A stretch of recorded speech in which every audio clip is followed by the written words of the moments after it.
بسم اللہ الرحمن الرحیم۔ السلام علیکم ورحمۃ اللہ وبرکاتہ۔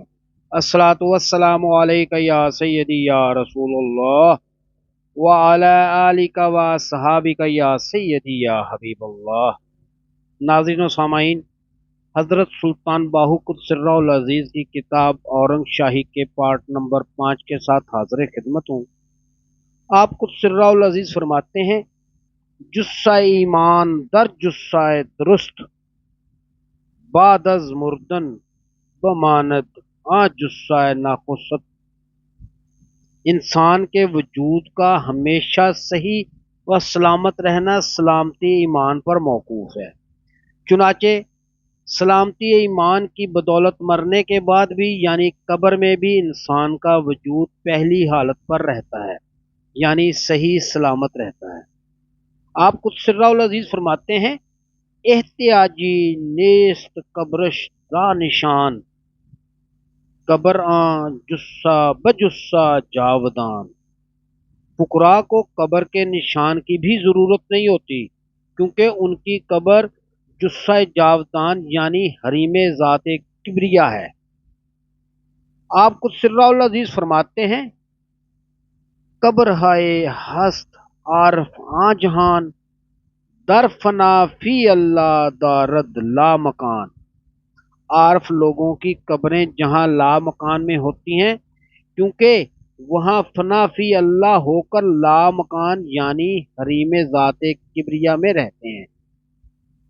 آپ کو سرہ العزیز فرماتے ہیں: ہر کے با اینجا رسد مرد خدا، ہر کے اینجائے بیاید مرحبا۔ جو کوئی فنا فی اللہ ہو کر اس مکان لا مقام میں پہنچ جاتا ہے وہ مرد خدا ہے، اور جو حریم ذات کبریا میں جگہ پا لیتا ہے وہ لائق مبارکباد ہے۔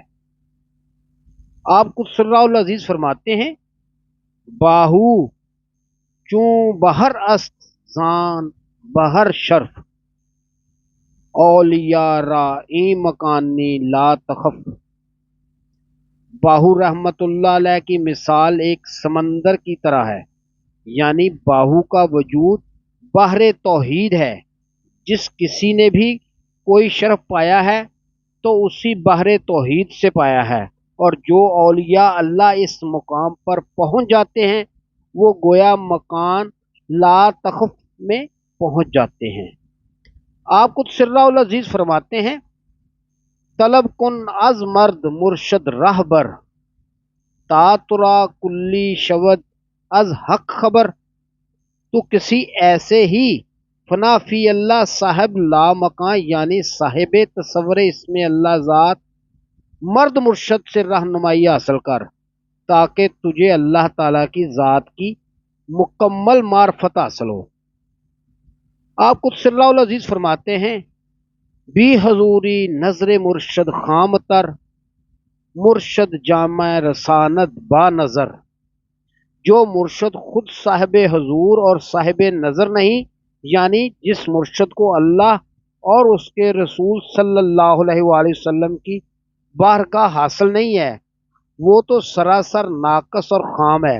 اور جو مرشد جامع یعنی اللہ تعالیٰ اور رسول اکرم صلی اللہ علیہ وآلہ وسلم کی بارگاہ میں ہر وقت حاضر ہے، وہ تو صرف اپنی نظر سے ہی طالب صادق کو انتہا تک پہنچا دیتا ہے، کیونکہ وہ مرشد یعنی فقیر کامل صاحب تصور اسم اللہ ذات صاحب انتہا ہے، اور ہے ہی فی الدارین یعنی دونوں جہانوں میں صاحب حیات ہے۔ ایسے منتہا کے بارے میں رسول اکرم صلی اللہ علیہ وآلہ وسلم نے فرمایا ہے: الفقر ساعۃ خیر من عبادت الثقلین۔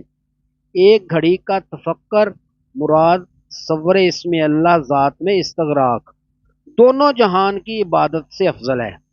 تصور اسم اللہ ذات ہی وہ تفکر ہے جس کے ذریعے بندہ اللہ تعالیٰ کی نظر رحمت میں منظور ہوتا ہے، کیونکہ اسم اللہ ذات کی تجلیات طالب کے وجود سے صفات مٹا کر اسے نور مطلق بنا دیتی ہے۔ چنانچہ طالب صاحب نور اللہ تعالیٰ کے حضور پہنچ جاتا ہے اور وہ اللہ تعالیٰ کو روبرو سنتا ہے۔ یہ اس کی شان عظیم ہے، مگر عطائے مصطفیٰ کریم صلی اللہ علیہ وآلہ وسلم ہے، کیونکہ نور ذات کی یہ تجلیات حضرت محمد صاحب صلی اللہ علیہ وآلہ وسلم کے نور کی تجلیات میں سے ہے۔ آپ قدس سرہ العزیز فرماتے ہیں، موسیٰ زہوش رفت بیک پرتو صفات، تو عین ذات می نگری و در تبسمی۔ موسیٰ علیہ السلام تو اللہ تعالیٰ کے نور کی ایک ہلکی سی صفاتی جھلک سے ہی بے ہوش ہو گئے تھے، لیکن اے باہو، تو عین ذات الہی کو ہر لحظہ دیکھتا ہے اور خوش ہوتا ہے۔ یہ شرف حضرت محمد صلی اللہ علیہ وآلہ وسلم کے حضور سے حاصل ہوتا ہے۔ آپ کو سرہ العزیز فرماتے ہیں، فرشتہ گرچہ دارد قرب درگاہ، نہ گنجد در مقام لی مع اللہ۔ فرشتہ اگرچہ بارگاہ کبریا کا بہت قرب رکھتا ہے، لیکن وہ مقام لی مع اللہ کی طاقت نہیں رکھتا، یعنی وہ صاحب حضوری نہیں ہوتا۔ اے طالب، محض حق یعنی تصور اسم اللہ ذات کو اختیار کر، اور بدعت و باطل یعنی دنیا اور اہل دنیا سے 1000 بار استغفار کر۔ بس مرد مرشد عالم باللہ صرف وہی ہے جو اسم اللہ ذات کے تصور سے مقام لما اللہ سے حضوری کی راہ کھول دے اور کلمہ طیبہ لا الہ الا اللہ محمد الرسول اللہ صلی اللہ علیہ وآلہ وسلم سے حقیقت حق واضح کر دے۔ آپ قدس سرہ العزیز فرماتے ہیں، آ پیر پیر است مرشد درد بین، بے حضوری پیر و مرشد دزد بین۔ وہی پیر پیر ہونے کا اہل ہے اور وہی مرشد کامل ہے جو طالب کے دل کے زخم کو دیکھے، یعنی طالب کی طلب کو دیکھے۔ لیکن حضوری اللہ تعالیٰ اور حضور نبی کریم صلی اللہ علیہ وآلہ وسلم کی مجلس کے بغیر پیر و مرشد تو رہزن ہے۔ واضح ہو کہ یہ کتاب لسان الغیب یعنی الہام الہی کا ایک موما ہے، جس میں تصور اسم اللہ ذات کے اسرار بیان ہوئے ہیں۔ چنانچہ اس کا مطالعہ گویا بن پڑھے ہی قرأت قرآن ہے اور بن دیکھے ہی مشاہدہ رحمان ہے، اور بن مسافت منزل لاہوت و لا مکان ہے۔ لہذا جو لوگ فہم و بصیرت سے عاری اور جن کا دل مردہ ویران و پریشان ہے، تو ان کے سامنے اس کتاب کا تذکرہ مبرہ از حاجت بیان ہے، کیونکہ ہر ایک وجود انسان وصال کے لائق نہیں ہے، اور نہ ہر زبان گفتگو میں تغیر تاثیر لا سکتی ہے، اور نہ ہی ہر ایک پتھر لال ہے۔ آپ کو سرہ العزیز فرماتے ہیں، نہ ہر سر بود لائق بادشاہی، نہ ہر دل تواں گفت گنج الہی۔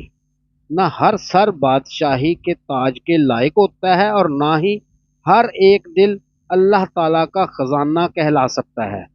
مرد مرشد وہ ہے جو ایک نگاہ سے طالب کے تمام وجود کو دریا کے بہتے ہوئے پاک صاف پانی کی طرح تمام دنیاوی علائشوں غلاظتوں سے پاک کر دے، اور دوسری نگاہ سے حضرت محمد مصطفیٰ صلی اللہ علیہ وآلہ وسلم کی مجلس پاک میں پہنچا دے، تاکہ ساری عمر کی ریاضتوں اور چلو چپلوں کی ضرورت نہ رہے۔ مرد تو وہ ہے جو مجاہدہ میں مشاہدہ منکشف کرے، کیونکہ یہ راہ مجاہدہ ایسی نماز جو حضوری قلب یعنی تصور اسم اللہ ذات کے استغراق میں پڑھی جا رہی، اور یہ راز اللہ کی آواز ہے جو اللہ تعالیٰ کے قرب و حضور سے نمازی کو رکوع و سجود میں بطور الہام جواب باثواب سنائی دیتی ہے کہ لبیک یا اسعد عبدی، کہ اے میرے بندے میں حاضر ہوں۔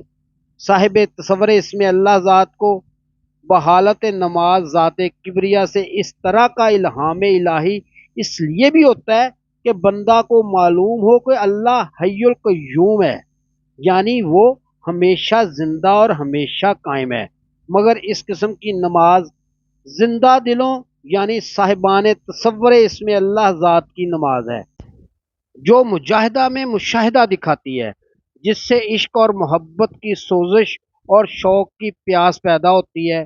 یہ نور توحید کی آگ ہے۔